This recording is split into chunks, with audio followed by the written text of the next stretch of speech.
Bismillahirrahmanirrahim. Assalamualaikum warahmatullahi wabarakatuh dan selamat sejahtera. Saya telah bertemu dan mendengar daripada banyak pihak yang menyatakan kekeliruan mereka atau kesukaran mereka untuk belajar membangun aplikasi berasaskan web. Saya bertemu dengan sama ada pelajar IPT atau pelajar sekolah, khususnya pelajar-pelajar tingkatan 5 aliran sains komputer, dan juga dengan kaki tangan IT yang baru hendak menceburi dalam pembangunan aplikasi web, sama ada pada peringkat swasta ataupun pada sektor kerajaan. Saya kira saya antaralah orang yang terawal meneroka teknologi ini semenjak teknologi ini diperkenalkan dalam dunia internet. Saya rasa saya ada ruang untuk berkongsi bagaimana untuk membangunkan aplikasi web dengan agak mudah. Saya secara peribadi merasa atau sangat menghargai teknologi ini. Pada saya teknologi ini sangat menarik, sangat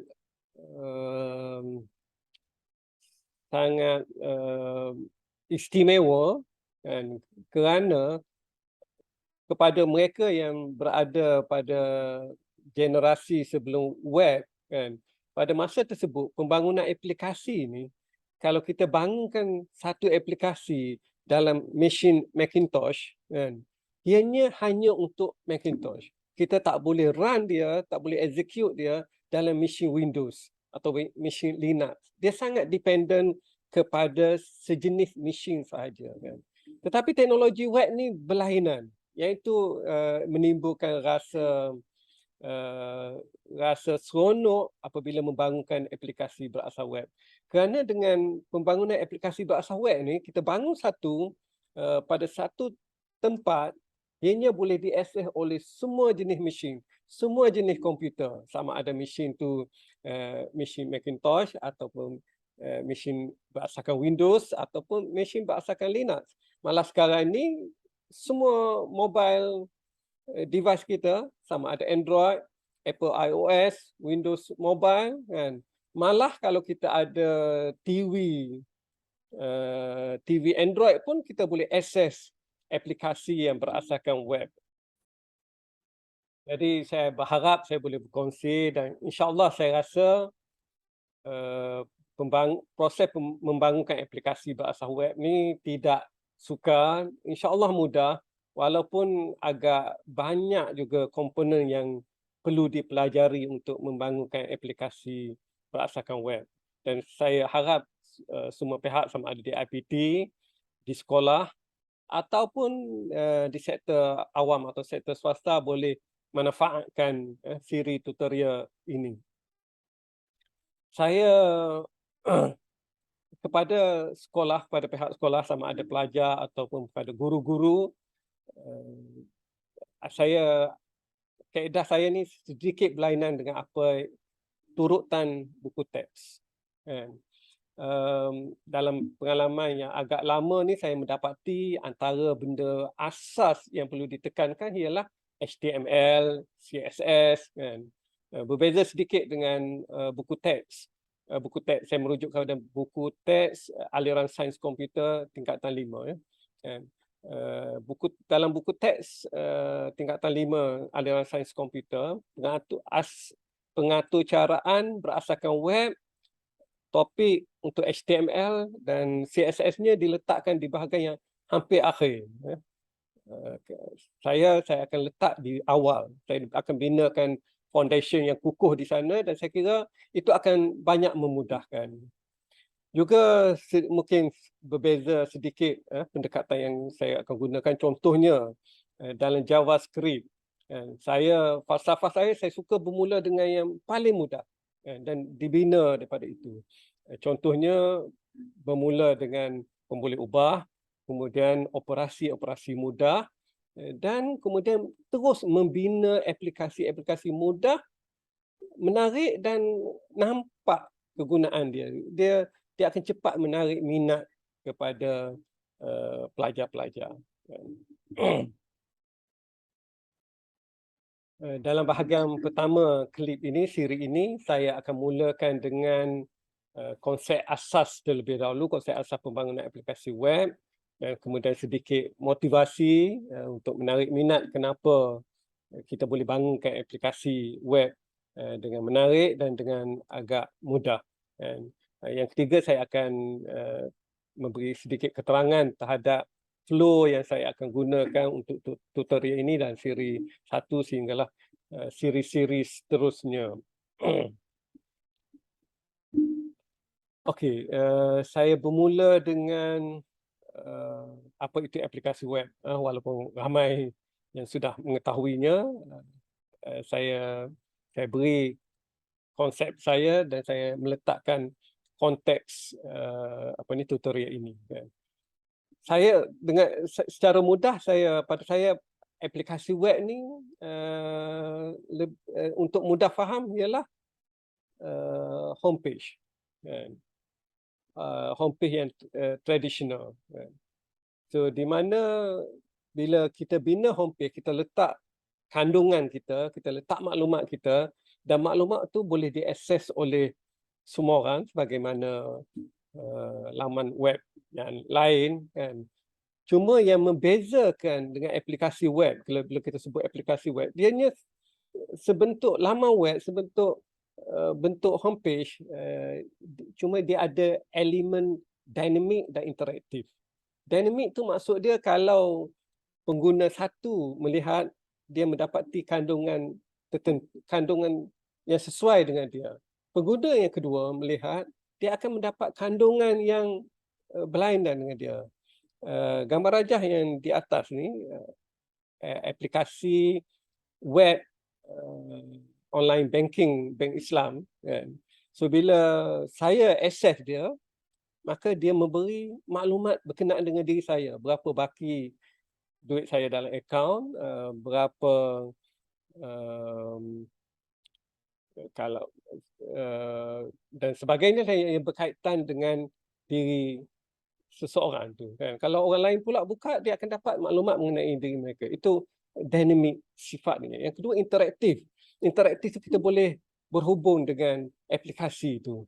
Kita boleh query sesuatu, boleh search, boleh mencari data tertentu, boleh input data, boleh mendapatkan senarai data bergantung kepada interaksi yang kita lakukan. Aplikasi web ni dia diletakkan di server. Kan? Berbeza dengan aplikasi yang kita install. Kita install di dalam mesin kita. Kan? Tapi aplikasi web ni, kita bina aplikasi, kita letak di server. Biasanya kita panggil pelayan web atau web server. Kan? Dan ianya diakses oleh ramai user dari seluruh yang ada sambungan kepada internet dan melalui pelayan web. Pelayan web ni macam Chrome. Jadi kita tak perlu install apa-apa. Biasanya pelayan web ni dah ada dalam mesin kita. Kita hanya akses aplikasi di server sahaja. Tidak perlu install.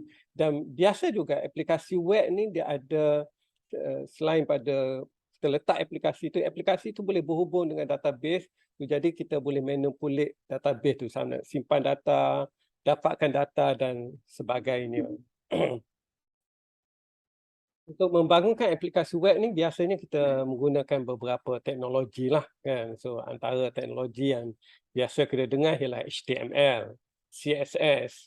Kita juga ada Bootstrap yang saya akan jelaskan kemudian. Kita ada programming, JavaScript, jQuery, PHP atau C# dan mungkin akan melibatkan pangkalan data. Tidak semesti semuanya perlu ada, tetapi ini sebahagian yang biasa digunakan dalam membangunkan aplikasi berasaskan web. Jadi kenapa kita bangunkan aplikasi untuk web? Pertama, kerana majoriti sebahagian besar aplikasi hari ini ialah aplikasi berasaskan web.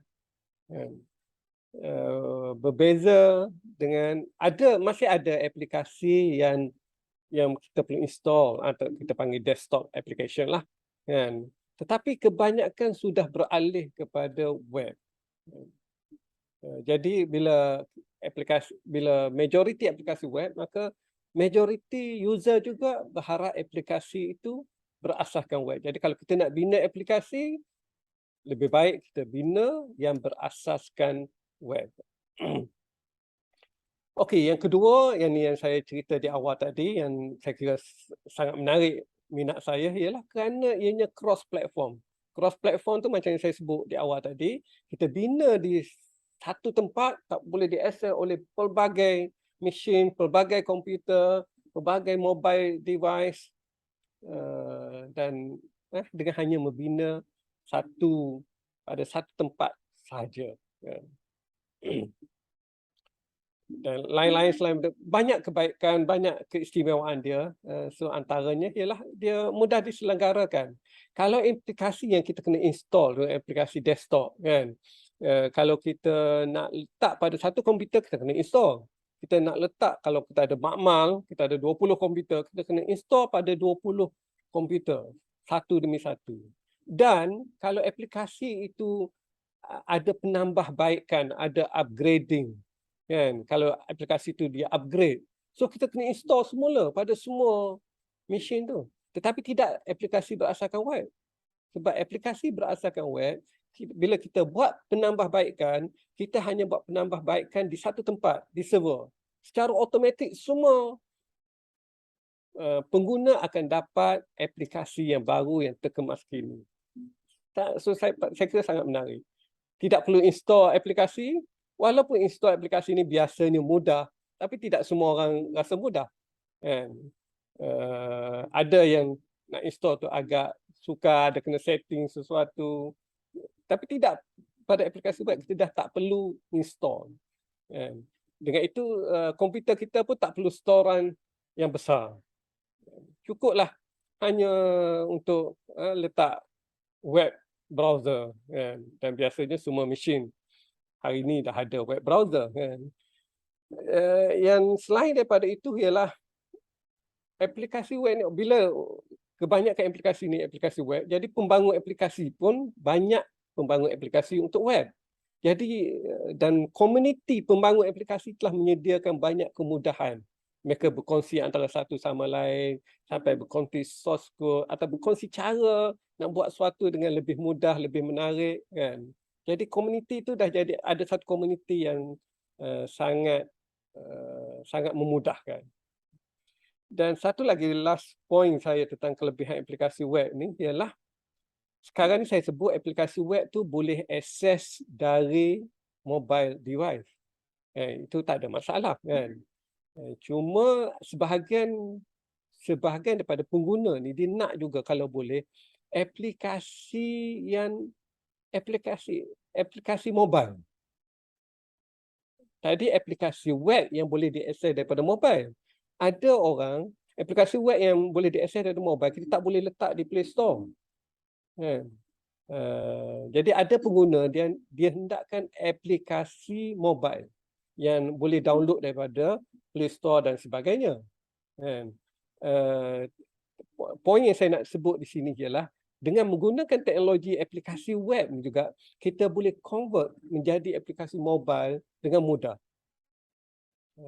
Poin saya di sini ialah apabila kita guna mobile, kita sekarang ada dua pilihan untuk akses aplikasi. Satu melalui aplikasi web, satu lagi melalui aplikasi mobile yang boleh download daripada Play Store.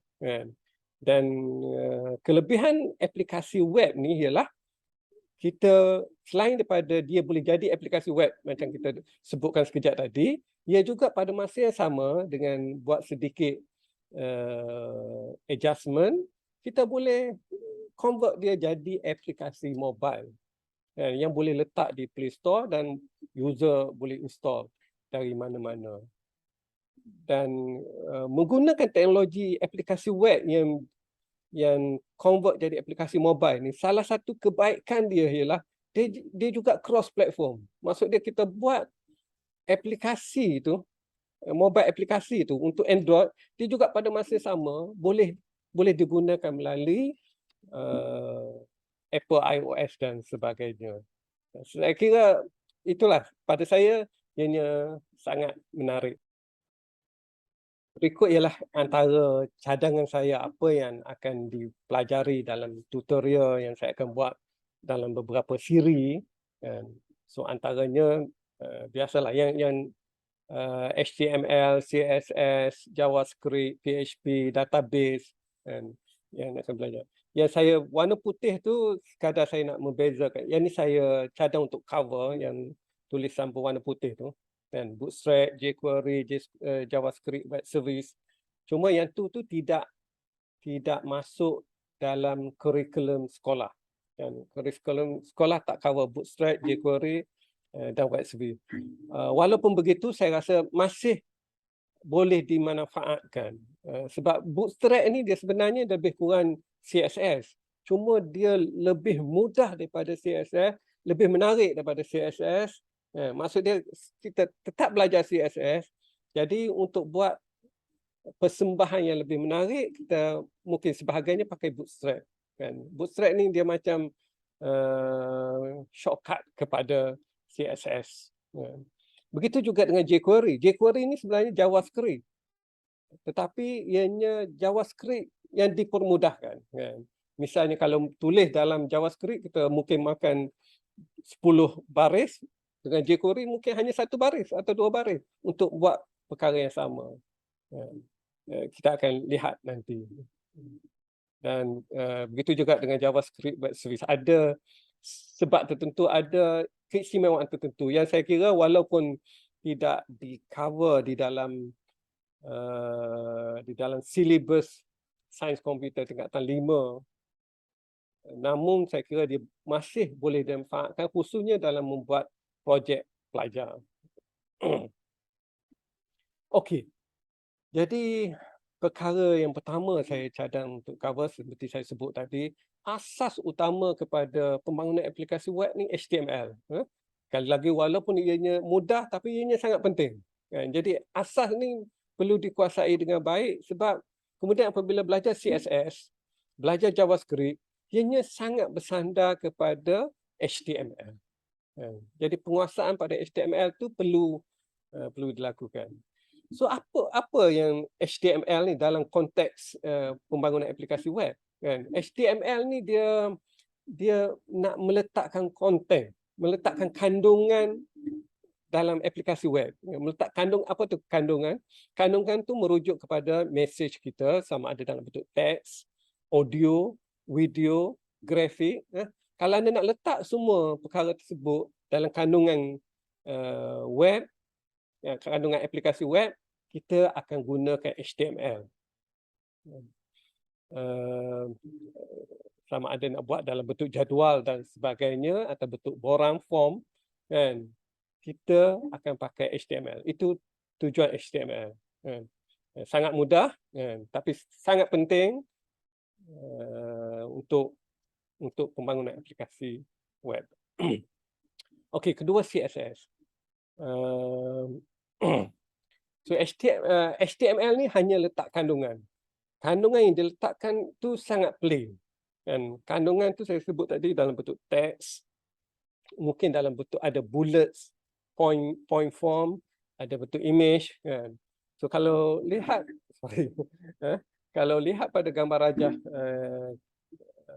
kiri saya tu,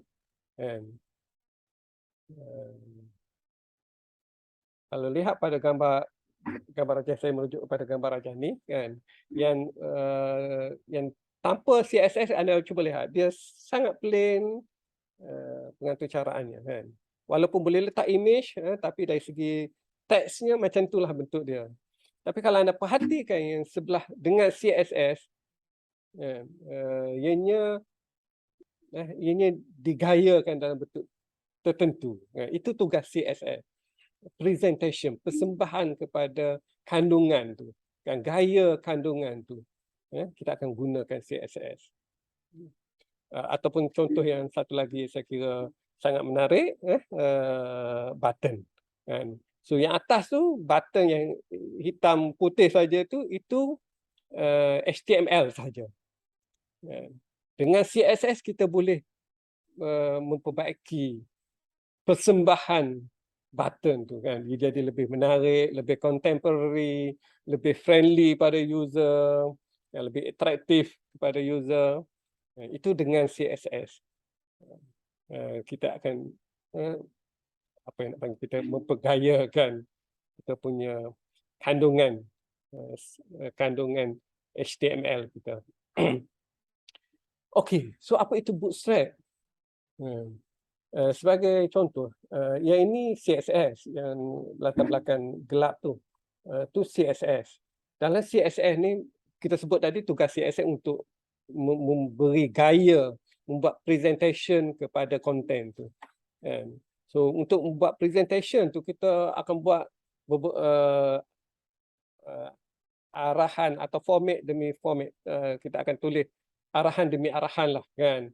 Color dia macam mana, dia punya contoh, kalau contoh button lah kan, colornya macam mana, tulisannya macam mana, dia punya kotak tu sama ada kotak betul, kotak ada curve sikit di tepi, atau kotak dalam bentuk circle, rounded, kan. Font jenis apa, semuanya boleh dibentuk oleh CSS. So bila kita tulis semua tu, font dia macam mana, color dia apa, size dia macam mana, kan, kita kumpulkan yang apa ni, yang arahan demi arahan tu, katalah yang anda lihat my button tu kan, bila anda lihat my button dalam dia tu ada banyak arahan tu, warna latar belakang dia apa dan sebagainya lah kan. So yang my button tu dia macam dia panggil kelas. Kelas ni tarif dalam dia akan menarifkan semua yang saya sebut tadi lah, warna, font, size dan sebagainya. Okey. Jadi Bootstrap ni dia macam dia kelas yang Bootstrap dah bina. Jadi kita dah tak perlu bina arahan demi arahan tu. Kita hanya guna saja kelas tu. Kalau lihat contoh tu, kan katalah saya kalau perhatikan yang pertama tu, saya tambah dalam button, saya tambah satu kelas saja, kelas button primary. Bila saya tambah kelas button primary, automatik button asal, button HTML tu, dia akan jadi warna latar belakang dia biru, teks dia warna putih dan dia ada curve sikit di tepi dia. Tanpa kita perlu buat baris demi baris sebagaimana CSS tu. So itu Bootstrap. Dia meringkaskan CSS. Dia dah sediakan set-set yang kita boleh gunakan yang sangat banyak, sangat menarik. Jadi dia akan mempercepatkan pembangunan aplikasi, khususnya dalam presentation aplikasi kita tu lah. Dia akan jadi aplikasi nampak lebih contemporary, lebih atraktif dan sebagainya lah. Dan selepas itu kita akan belajar JavaScript. JavaScript ini programming. So bila programming, kalau kita tengok flow tadi, mula-mula bila kita nak buat aplikasi web, mula-mula kita letak apa yang kita nak letakkan, apa kandungan kepada aplikasi web tu, kandungan laman web tu. Kita letakkan menggunakan HTML. Selepas kita letakkan, kita gayakan dia, kita buat presentation dia cantik-cantik, kan. Kemudian kita nak tambah elemen yang boleh interaktif, boleh dynamic. Itu datangnya JavaScript. JavaScript nak menambah elemen interaktif, elemen dynamic, kan, elemen pengiraan, elemen testing, dan sebagainya. Kita boleh melakukannya melalui JavaScript. jQuery macam saya sebut sebelum ni ialah dia JavaScript yang yang telah diringkaskan. Kan. Jadi kita boleh buat sesuatu dengan lebih cepat melalui jQuery. Okey, yang ni saya nak ambil sedikit kenapa saya cadang untuk cover juga JavaScript web service. Okey, saya nak bermula dengan satu pengalaman saya masa awal-awal saya membangunkan aplikasi berasaskan web. Saya ambil masa yang agak tapi saya ni seorang yang sangat suka pada programming, jadi saya tak kisah makan programming, tidur programming, bermain programming kan. Jadi saya nak buat antara aplikasi yang paling complicated yang saya nak buat pada masa awal-awal tu ialah untuk mengira waktu sembahyang orang Islam kan. Nak mengira waktu sembahyang orang Islam ni, maksud dia bila pengguna pergi masuk kepada aplikasi saya, dia boleh tengok apakah waktu solat dia, waktu Zuhur dia berapa, waktu Asar pukul berapa, waktu Maghrib pukul berapa. Untuk buat perkara tersebut, saya mencari formula kan. Dan saya dapat satu formula. Saya dah terlupa formula tu dari mana, tapi yang saya nak sebutnya formula tu hampir 3 muka surat formula kan.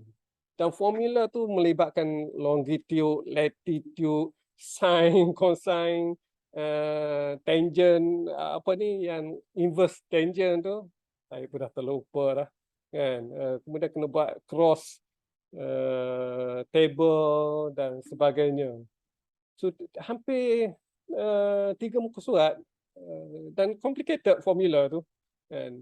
Saya ambil masa 2-3 hari juga untuk menyiapkan formula, untuk masukkan formula tu dalam komputer dan pengguna boleh akses. Itu pada masa awal teknologi aplikasi web pada masa tersebut. Itulah cara dia. Tapi sekarang ni ramai orang dah buat formula tu dan mereka provide data. Yang contoh sebelah ni itu contoh data yang mereka dah letak dalam internet. Jadi aplikasi web yang baru ni kita dah tak perlu buat pengiraan tu. Kita hanya access data tu. Kita access data daripada guna JavaScript contohnya. Dan kita ambil data tu, kita present dalam aplikasi web kita. Jadi kita dah tak dia sangat memudahkan untuk buat aplikasi. Kita hanya ambil data dan persembahkan data. Dan data ni dia data yang available dalam internet yang boleh digunakan, sama ada diletak secara percuma ataupun ada juga yang perlu sedikit bayaran. Data ni biasa dipanggil data web service ataupun web API kan, data ni. Dan terdapat begitu banyak data yang menarik yang sangat berguna kan. Contohnya data berkenaan dengan suhu. Anda boleh akses suhu di mana-mana tempat di dunia ini. Kan, katalah anda nak Moskow, dia akan beritahu suhu berapa sekarang, keadaan awan macam mana, hujan atau tak hujan, hujan atau salji, anginnya macam mana, anda boleh dapat. Ada orang dah sediakan kan. Jadi cuma kita ambil, kita nak kawasan mana, kita display saja kan kepada pengguna kita. So, itu cara aplikasi yang menggunakan web service. Dan ianya sangat mudahlah berbanding dengan yang kita terpaksa buat sebelum ni. Dan saya sebut tadi, anda boleh dapat data cuaca, data currency, kan. Google menyediakan banyak data, kan. Antaranya contoh datanya distance metric.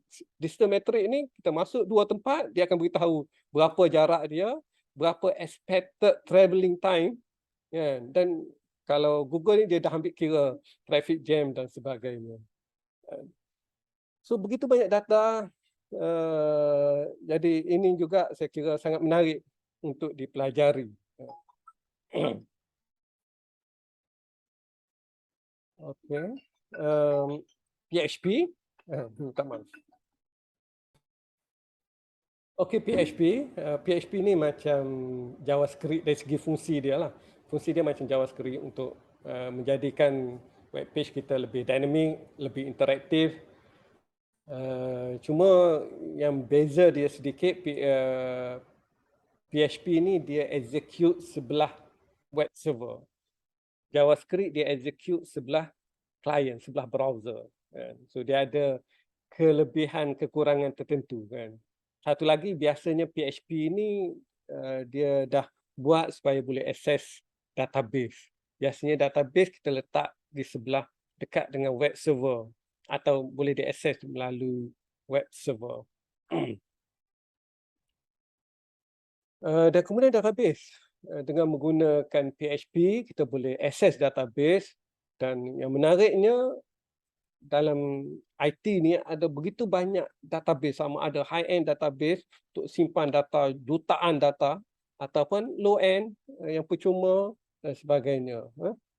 Jadi menggunakan PHP ni, kita boleh akses semua database tersebut bergantung kepada jenis database kita lah. Ya. Dan kemudian yang menariknya juga arahan untuk akses pelbagai database ni lebih kurang sama saja. Tak banyak beza dia. Jadi kita belajar untuk satu database, biasanya kita boleh apply kemudian dengan sedikit perubahan untuk database-database lain. Jadi bila kita akses database ni, kita boleh akses banyak data, kita boleh simpan data, kita boleh edit data, kita boleh delete data, kita boleh tambah data dan sebagainya. Kita boleh buat aplikasi yang melibatkan manipulasi kepada data. Okey, akhiril kalam. Untuk klip kali ini, pada saya membangunkan aplikasi web ni insya-Allah mudah, walaupun tak semudah ABC, mudah, menarik dan ianya sangat berguna. Dan saya akhiri, saya kalau ada ruang minta komen supaya saya boleh menambah elemen-elemen yang saya perlu beri penekanan atau apa-apa perbaikan yang saya boleh lakukan, dan mohon share, like, komen dan sebagainya. Terima kasih. Assalamualaikum warahmatullahi wabarakatuh. Dan selamat sejahtera.